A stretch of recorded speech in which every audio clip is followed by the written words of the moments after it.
I waited years to meet my online girlfriend and traveled across the country just to be with her, but she has barely tolerated me since I got here and I feel completely rejected and alone. Posted by you/throwwraith used. Context: a couple of years ago, I, 29M, met a girl, 29F, through an online circle. We talked frequently, and it was always a great time. She's very passionate about a lot of the same things I am and is very career-driven, which is something I'm looking for. Early last year, she opened up about having feelings for me, which I was receptive to. We started spending more time online together, and eventually, it got to a point where she would be telling her coworkers and family members about her boyfriend. This didn't bother me too much. I'm very interested, but for me, I had to meet her to seal that deal. Fast forward to Christmas, and my gift to her was going to be a trip up to meet her, USA to Canada. The trip was very expensive but worth it. We had talked about me going to meet her a few times and thought it was better that way, as she has a lot of anxiety, very important for later, and health issues that would make it much harder for her, especially in this current political climate. Well, that trip happened this weekend. I'm currently typing this out from my hotel room, where I've spent the vast majority of my time here alone. The main issue: the trip to see her started off how I expected. I don't know this city at all, it's a country I've only been to a few times, and I was nervous myself. I took a 40-minute Uber to my hotel and expected that by the time I got there, she would have worked out her nerves and be ready to meet me. Unfortunately, her anxiety was extra bad, and it took her another 2 hours to work up the courage to drive 5 minutes to come see me. This didn't bother me at the time. I knew it'd be rough, and I'm a patient dude, for the most part.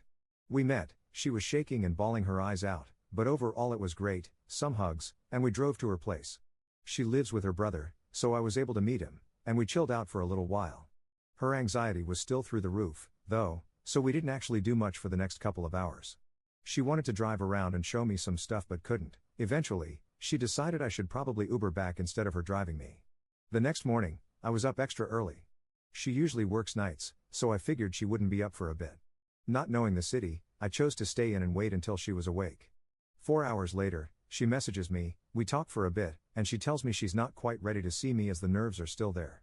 That's fine. I found a store within walking distance where I could pick some stuff up and get us some food at a local spot before meeting up. Fast forward about 2 hours later, and I finally get back to her place. She doesn't eat anything and tells me her brother, she, and I are going to a get-together to hang out with a bunch of their friends. That's cool. I ask her how long we'll be there, and she said a few hours. We leave, it's about an hour's drive. Every one of her friends was great, super welcoming, and she seemed really happy to introduce me as her boyfriend. The little party lasts a good portion of the night. We don't talk much, as I'm usually being bounded by her friends or she's playing a game or something. It's around 10 when we go to leave, still plenty of night left, I figured. She tends to be up till 3 or 4 in the morning, so I was pretty pumped to get to spend the rest of the night together. However, as we get in the car, she asks her brother if it's cool that she takes me to the hotel before they go home. He says yeah, and I just sit in shock the whole way back that she's too drained to spend a couple of hours of quality time with her boyfriend she just met. At this point, it's all starting to catch up to me, and I'm feeling pretty bad. I get back to the hotel room, and I'm just confused by this whole trip. I'm alone, in a hotel room, in a country I don't know, with my girlfriend a few minutes away, not knowing what to do. What the hell is going on? I fear messaging her about it is going to make her anxiety worse, but at this point, I don't know what to do. I'm set to meet her mom in the evening for dinner, and at this point, I feel like I've met everyone except for my girlfriend. So I message her that. She's very apologetic, saying her anxiety is through the roof still and she wanted to make this trip worth it for me, but she's just drained. She makes an effort to let me know she is still very interested in everything, but she knows if we're alone together, nothing would happen because she's just too nervous. She hasn't been in a relationship in a couple of years, so it's hard for her. I tell her I don't even want to try anything intimate if that was her fear. I've barely hugged her this trip, and there are a lot more steps in that process before anything like that could happen. I just want to spend some quality time together. She said tomorrow, after I meet her mom, there will probably be time. All that said, today is my last day here. I leave early tomorrow morning on a flight. I feel like this whole thing has been a waste, and I'm still just confused. I wanted to spend quality time with her, not sit in a hotel room alone for most of my trip. In my mind, she would want to be with me every waking moment of this trip. Our time is so short, and we've talked about it for ages like that was going to be the case. I don't know if the relationship can last after this. Top/relevant comments. Commenter. You had to give it a shot, but it sounds like it didn't work out. You need to be honest and tell her how this made you feel. If she wants to keep seeing you, she's got to travel to you next time. If she's too anxious for that, then you're not compatible and wasting your time. Commenter 2. It sounds like you are not going to make this trip again, and it doesn't seem like she has the ability to come to you, so what's next regardless? Ops response. She was going to come down in June for an event, but I'm not sure how that would even work with her anxiety. Commenter 2. So she can go to another country for an event but not 5 minutes to visit you, who happen to travel from another country to see her. Nah bro, that's not right. Ops response. Yeah, I have no clue. The idea of her coming down for that event has been planned for a while, but maybe she'll back out now? I don't know. Commenter 3. Tell her you want to spend the last day together because you want to get to know her and this is really important to you. This can be in a public place if that makes her feel more relaxed. If she still can't do that, then I think you know enough. Ops response. I'll let her know when she wakes up. I'm worried she'll be asleep for another hour or so, then we'll have to go have dinner with her mother, then I only have a couple of hours left. Commenter 4. Op, are you even comfortable meeting her mother? I mean, there's a good chance this relationship doesn't evolve if she can't get her emotions together. I'm sorry to sound rude, but she is a full-grown adult, she should know how to handle her anxiety at this point in life, at least enough to have a normal interaction with her boyfriend. Ops response. I'm not comfortable meeting her mother, but it's all set up now. I pray this morning is better and it works out. Update 1 day later. Yesterday morning, I woke up, made the original post, and waited nervously for her to wake up. It once again took a couple of hours, a little after noon, she finally messaged me. She said we had dinner in the late afternoon with her mother, and I could Uber over to her place whenever. A few of you suggested I should just call off the dinner plans, but I decided to stick it through. I went up to her place shortly after that, and we spent some time watching things. She was having a better day, so we sat close, and while we didn't do anything, her brother was in the small house. It was the kind of quality time I had been looking for. Dinner with her mother was great, we connected well, and she seemed to be genuinely excited for me and her daughter. We left with a hug from her mom and went back to her place. It was a lot more of the same as before, so while it wasn't alone time with her, it did feel more one-on-one, and we had a good time. Was it exactly what I was expecting on the last day of this trip? Not really, but was it nice? Definitely. It was getting late, and I was half expecting her to want me to Uber back, but she drove me herself. She helped me confirm my packing for the flight early this morning, and we ended with a kiss. We got to texting a bit, and we realized she hadn't taken a photo of us for a frame she had bought. I was pretty sad that we hadn't, and the few pictures of us from that weekend didn't really fit the vibe she was going for. I mentioned that I should just Uber back. 10 minutes later, while I was waiting for a response, she told me to come down, anxiety be damned, she did drive back just for the photo and another goodbye smooch. So, overall, it wasn't the perfect weekend, but I'm going to stay cautiously optimistic. I think it was a mistake to not make the trip longer, and I think that would have helped even more. We'll see how things go when she has to decide if she wants to make the solo trip down here for an event closer to this summer. To clear some things up, she is on medication and goes to a therapist, though her current therapist is very new to her.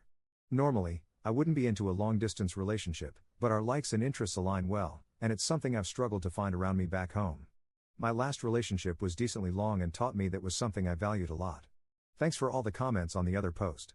I imagine interest for another update will wane by the time the next trip happens, in about 2 months, but that is the time where things will really be make or break. Top/relevant comments. Commenter. Oh wow, this went better than I expected. An update to your first post to go, but still, how exhausting.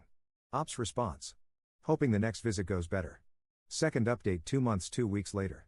Editor's note, Op recapped his post here, and I'm fast forwarding to the new information. The last 2 months, things seemed to be going really well after the first trip. She opened up a bit more about the meetup and was very apologetic about the whole thing.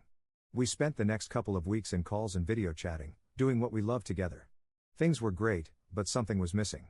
A piece of the relationship, something intimate and playful, seemed to have faded. This was her call. She decided that she should be less flirty and sexual online until she could express that the same way in person. I respected that. I believed it just needed time, and I've always been committed to working through things together. Unfortunately, that's where things started to spiral. One thing about her is that she's very independent, and that often came across as distant, uncaring. There are some days when she chooses not to interact with me, ignore my messages, or get short when I try to be affectionate and caring. Usually, this only happens when she's having a rough day, understandable. Unfortunately, a week ago, she was having one of those terrible weeks. In my head, a relationship should be one of comfort and relief, but while I tried to help her through it, she lashed out and started being distant. I tried to comfort her, but it was met with a coldness I couldn't understand. I had to guess how she was feeling and was left in the dark a lot. I made the, in hindsight, wrong choice of opening up about how I didn't understand and how I just wanted to be someone she could lean on, how it made me feel awful that I couldn't support her. I felt shut out so often. This turned into a lot of messages about how we felt about relationships in general, and the changes ours would need to take. It focused on how we care about each other a lot, but she has her anxiety and independent healing to work on, and how I have to give her more space and care less. The main villain, as was the case during the first meeting, was her anxiety. It's ruining her life in more ways than just our relationship. She's struggling everywhere. So her number one priority was to get in a better spot with that, then work on us. This was a great compromise, and I was excited for the next step in the relationship. I would continue to give her time and space, to wait for someone I think is one of a kind and worth it, and she would get to the place where she believes that too about herself. And finally, now. I boarded the plane with a lot of hope. Things were good after a few days of us getting back on track. But as I landed, I got a short, heartbreaking message from her. She said she's not in a healthy enough spot to make this relationship work for either of us. That after some reflection, her problems are so bad that she needs to step away and work on them. She doesn't think she'd be able to handle the trip we'd planned and would be ruining another critical point in our relationship. The part that hurts the most isn't the time I've given her, the financial, emotional, or physical pain, or the fact this came out of the blue at the worst time. What hurts the most is it feels like she went from telling me how I was going to be her future, to basically treating me like an acquaintance. The last few days have been so tough. We talked for a little while that first day. Her entire focus of the conversation was that she needed to get better.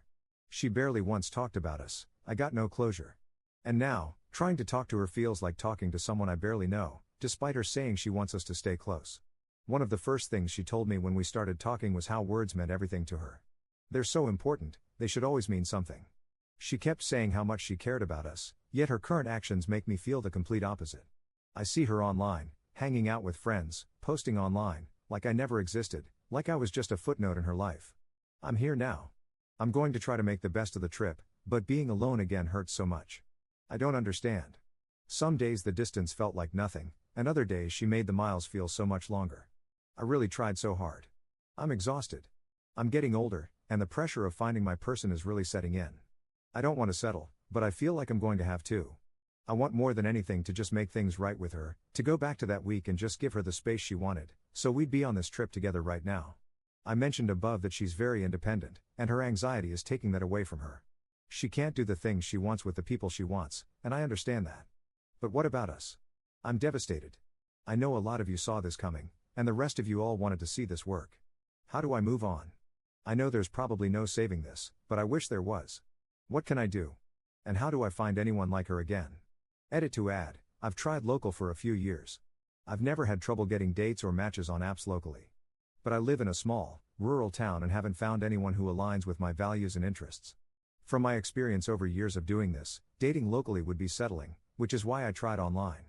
There's a bigger city about an hour and a half to 2 hours away. Maybe I'll look there, but the relationship would still be long distance. Top/relevant comments. Commenter. And how do I find anyone like her again? You do not want to find someone like her. There are two different things at play here, your fantasy of who you want her to be and who she actually is. If you truly want to find someone you have a good connection with who will make you happy, you have to stop acting like a doormat. Know your worth. Don't let your partner treat you poorly, ghost you, ignore you, put zero effort into the relationship, and then keep coming back begging them for more or giving them more chances. If someone's mental health is this bad, don't keep pursuing them. If they aren't prioritizing you or showing interest in you, don't keep pursuing them. I'm not saying to act like a narcissist. Knowing your worth and how you should be treated also comes with treating your partner well, of course. But you need to raise your standards here. Putting all your energy into someone who doesn't really care about you is a waste of time. It prevents you from pursuing someone better who will actually give you the effort back that you deserve. So that's what I would suggest for future relationships. I would also second the suggestion to stick to dating people local to where you live and who you can meet in person. Long-distance relationships are really difficult and often doomed to fail. Having a connection over text or online doesn't mean you will connect in person or in real life. Ops response. Thank you. After years of dating locally and finding no one of substance, it's hard not to want to try when you find someone you align with. I'll be better for myself and try to find other options. Thanks. Commenter 2. Wow. Breaking up with someone after their plane has touched down? That's a low and cruel move that cannot be blamed on anxiety or trauma. That's simply a question of character.